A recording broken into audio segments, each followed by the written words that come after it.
Hello children, welcome back to your channel study with Poonam ma'am. तो बेटा जी, आज हम chapter first what where how and when का पार्ट 3 ये पढ़ेंगे हम। इसके पहले मैंने 2 वीडियो अपलोड कर दी हैं चैप्टर फर्स्ट को लेकर, आप उन्हें देख लीजिएगा। तो लेट्स स्टार्ट दिस पार्ट। अब इस पार्ट में हम क्या पढ़ते हैं? इस पार्ट में देखिए, हमारा आज का टॉपिक है वन पास्ट और मैनी। पास्ट जो होते हैं, हमारा पास्ट जो है एक है या बहुत सारे हो सकते हैं। क्या आपने देखा है, जब आपकी जो बुक है उसका जो हेडिंग है वो क्या लिखा हुआ है? बुक की हेडिंग है, बुक का टाइटल क्या है? Our past. ठीक है, इसमें एस लगा हुआ है, इट मीन्स प्लूरल, है ना। तो यहाँ जो पास्ट है वो क्या है? प्लूरल के रूप में यूज किया गया है ना। ये किस लिए? ये हमारा अटेंशन ड्रॉ करने के लिए, हमारा इस तरफ ध्यान दिलाने के लिए किया गया है कि अलग अलग जो ग्रुप्स होते थे पीपल के, अलग अलग ग्रुप के जो लोग हैं, उनके लिए जो पास्ट है वो अलग अलग मायने रखते हैं, है ना।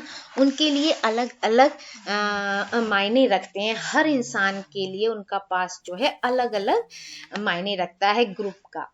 फॉर एग्जाम्पल, जैसे क्या है, जो हर्डर्स हुआ करते थे, जो फार्मर्स हुआ करते थे, उनकी जो लाइफ थी, उनका जो जीवन था, उनका जो रहन सहन था, वो किंग्स एंड क्वीन से बिल्कुल डिफरेंट था, है ना। ये तो आप सभी जानते हैं। इसी तरह जो मर्चेंट होते थे, उनका जो जीवन होता था, मर्चेंट्स का जो जीवन होता था, बिजनेसमैन जिनको कहते हैं, उनका जो जीवन होता था, उनका जीवन क्राफ्ट पर्सन के जीवन से बिल्कुल अलग होता था। ठीक है, ऐसा हम आज भी देख सकते हैं। आज के टाइम पर भी ये बिल्कुल ट्रू है। हर किसी का जीवन, हर किसी की लाइफस्टाइल अलग अलग होती है।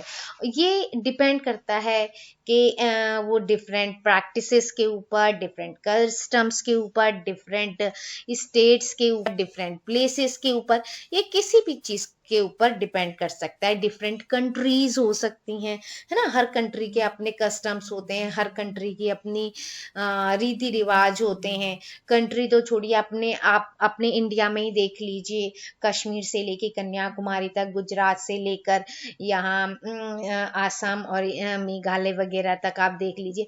हर किसी का कस्टम, हर किसी की रहन सहन, हर किसी जगह का एटमॉस्फेयर, सब कुछ बिल्कुल डिफरेंट डिफरेंट होता है। ठीक है, अब ऐसे ही एग्जाम्पल यहाँ पर लिया है अंडमान का। अंडमान आइलैंड में क्या होता है, वहां के लोगों को खुद अपना खाना क्या करना पड़ता है, खुद अपना खाना इकट्ठा करना पड़ता है। वहाँ के जो ज्यादातर लोग हैं वो क्या करते हैं? फिशिंग करते हैं। किस पर डिपेंड होते हैं? Fishing, hunting and collecting forest produce.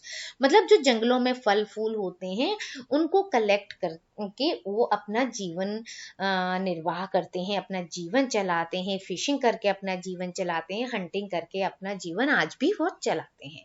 But by contrast जो सिटीज में होती हैं, उस पे लोग दूसरे सप्लाईज ऑफ फूड पर डिपेंड होते हैं। मतलब कैसे? जैसे फार्मर अपने फील्ड में गेहूं लगाएगा, गेहूं फिर मार्केट में देगा, मार्केट से फिर हम खरीदेंगे। तो इस तरह से हम दूसरों पर डिपेंड हो जाते हैं।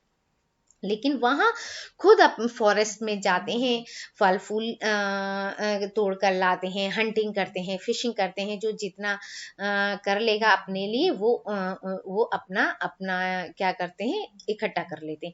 लेकिन हम क्या करते हैं? दूसरे पर डिपेंड होते हैं, किसानों पर डिपेंड होते हैं, बाजार पर डिपेंड होते हैं, और वहां से हम खाना लेकर आते हैं। Differences such as these existed in the past as well. ठीक है, इस तरह से जो इस तरह की जो डिफरेंसेस हैं वो हमारे पास्ट में भी हुआ करते थे।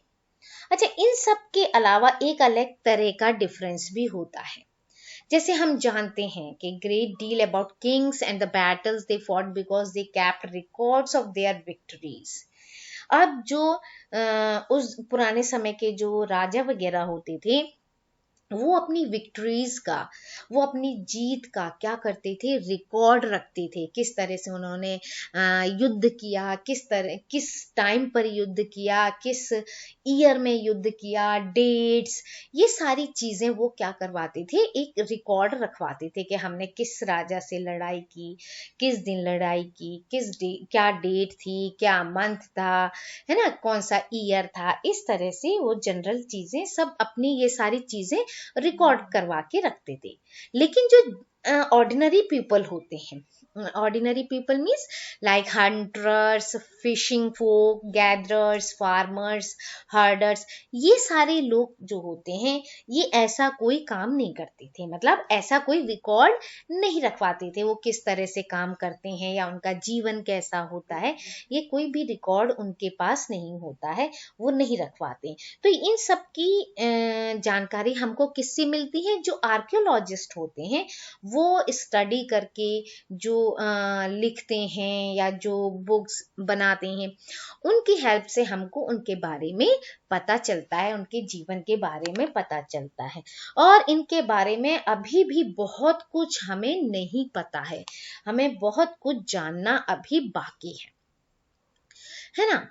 Now what do dates mean, है ना। अभी हमने कहा कि जैसे राजा वगैरह होते थे, वो अपने क्या करते थे, रिकॉर्ड्स रखवाते थे, किस डेट में, किस ईयर में, है ना, उन्होंने कौन सा युद्ध किया, किस राजा से उनको जीत मिली या हार हुई। हार वाले तो वैसे नहीं लिखवाते थे, लेकिन अब जो जीत जाता था वो तो बहुत अच्छे से लिखता था कि हमने कैसे कैसे जीता। तो आपसे भी कोई पूछता है कि आस्क यू द डेट, तो हम क्या बोलेंगे, हम मेंशन करेंगे उस दिन को, उस मंथ को, उस ईयर को, है ना। जैसे अभी हमारा क्या चल रहा है, अभी हमारा जैसे आज है 10th of November 2020, तो 10th क्या हो गया, डे हो गया, मंथ नवंबर हो गया, ईयर 2020 हो गया। तो ऐसे ये 2000 का है तो इसीलिए 2000 लिखा है, या कोई भी डेट, मतलब जैसे भी एंड समथिंग कुछ भी पूछ सकते हैं, है ना। इस तरह की कोई भी साल, कोई भी डेट, इस तरह से आप बताओगे।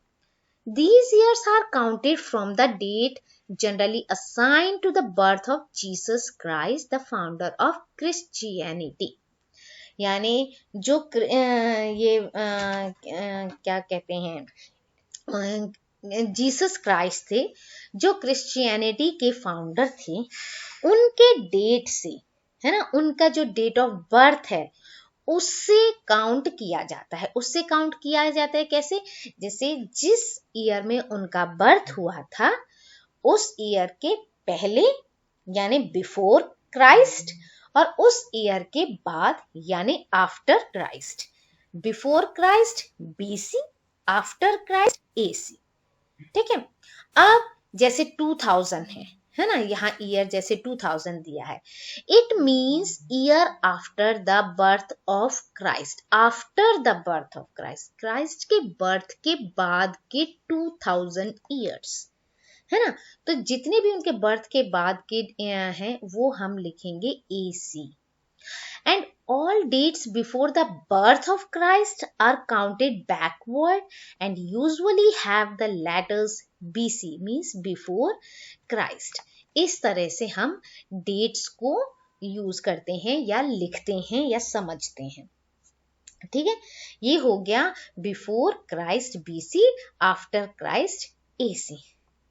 सो अब इस जो बुक में है हम 2000 को अपना जैसे प्रेजेंट क्या मान रहे हैं, हम प्रेजेंट डेट मानते हुए जो भी प्रेजेंट उसमें से पहले की जितनी भी डेट्स हैं इस बुक में उनका ही उल्लेख किया जाएगा। ठीक है, उनका ही वो बताई जाएंगी डेट्स, है ना, उसके पहले की डेट्स बताई जाएंगी जो भी है। मैं जो स्टार्टिंग पॉइंट है वो 2000 को इस बुक में, है ना, 2000 को अपना स्टार्टिंग पॉइंट मानते हुए जो भी प्रेजेंट से पहले की जितनी भी डेट्स हैं उनका इसमें उल्लेख करेंगे।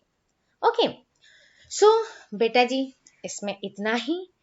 आप इसके पहले की 2 वीडियो भी देख लीजिएगा जरूर। सो इस वीडियो में इतना ही। Thank you. Like, share and subscribe my channel.